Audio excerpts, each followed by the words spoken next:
all of a sudden, Minnesota is in the thick of the Big Ten West race. What's going on, everybody? Big Ten Ted coming at you for another game preview. Minnesota hosting Maryland this week. A battle of 4-2 football teams that, if you take a look at recent results, kind of going in opposite directions. Maryland is a team that defensively, the last two games against Iowa and Ohio State, have surrendered more than 100 points combined, right? I think it was 51 against Iowa and 66 allowed against Ohio State. And you look at Minnesota, they put together a very good defensive effort. They were helped by Nebraska's blunders, so to speak, on offense. But this is an interesting matchup.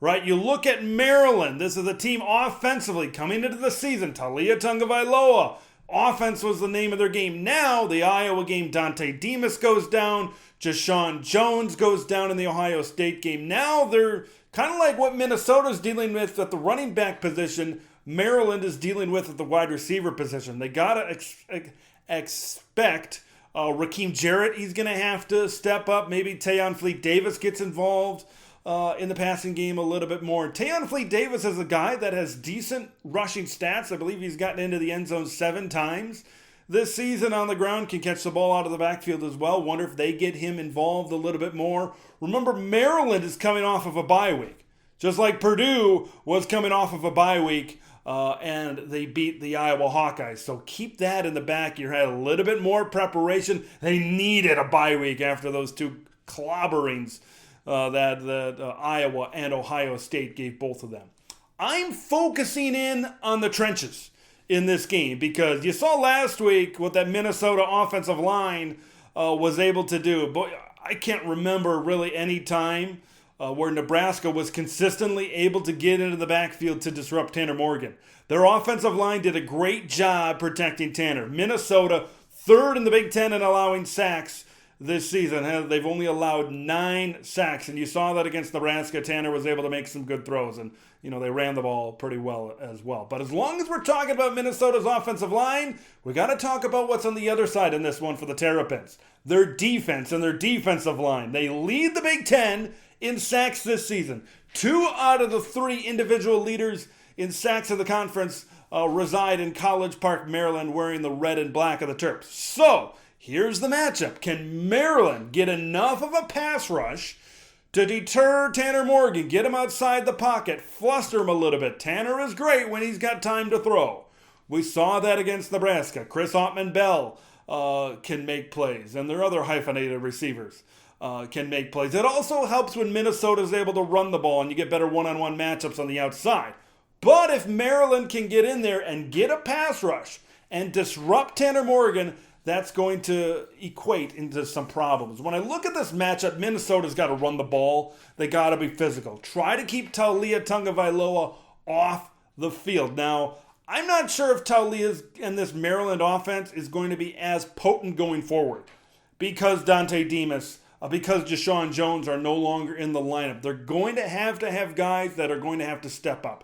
That next man up attitude, coaches talk about it all the time. Is Maryland going to have it at the wide receiver position? If it's not Raheem Jarrett, who's it going to be for Mike Loxley's Terps to step up and be a playmaker on offense? Or can Taulia Tagovailoa just make everybody that much better? It remains to be seen. But Minnesota, if they want to win, they've got to run the football, and they've got a crew of running backs back there that can do it. We've seen it, whether it's Bryce Williams or Marquise Irving or Kai Thomas. That's a nice little trio of guys, obviously led by Bryce Williams, that can run the football. Last week against Nebraska, they were very methodical running the game. Didn't really break a lot of big runs, and they wore the Husker defense down, and then all of a sudden, late in the half there, or in the fourth quarter, I should say, Bryce Williams breaks the big run. Can they neutralize that Maryland pass rush by running the ball a little bit better? Mike Sanford, let's see if he calls a good game. I know there's some fans in the comment section that haven't been thrilled with Mike Sanford's play calling, so we'll see if he can dial up a good offensive game plan against Maryland. No matter who wins this game, they're going to be able to equate a victory in this one and probably lead it up with some bowl eligibility going forward, because if Maryland wins, They go to 5-2. They follow it up in a winnable game at home against Indiana the very next week. So they could easily go to 6-2 with that. But if the Gophers win, this is what, as a Minnesota resident, I'm kind of excited about this a little bit. If the Gophers are able to win, they got games against Northwestern and Illinois the next 2 weeks. They could be 7-2 going into a head-to-head game on November 13th at Iowa for the Floyd of Rosedale and probably the Big Ten West Division lead at that point. Boy, if we get to that point with PJ Fleck, he's got to be in the conversation for Big Ten Head Coach of the Year, considering what happened earlier in the season with Mohamed Ibrahim and Trey Potts. Can you imagine if Ibrahim was still here? Just how good Minnesota could be? Oh boy. Oh boy. Fleck is a guy, I think he gets the most out of his players. His players want to run through a brick wall for him. He's good at developing players. Minnesota isn't exactly a hotbed in terms of attracting great talent, so he knows he needs to develop those kind of underrated 3-star type of guys for Minnesota to be successful. I think this is a very compelling matchup. This is an underrated matchup. Should be a fun one to watch. What do you guys think? You think that Minnesota physicality, that offensive line, is going to be able to control things and equate it into a Minnesota victory? Or is Maryland going to be able to pitch it around the yard on this Minnesota passing defense? Leave your thoughts in the comments below. Subscribe to Big Ten Ted for Big Ten football content. I'm Big Ten Ted. We'll see you in the next one.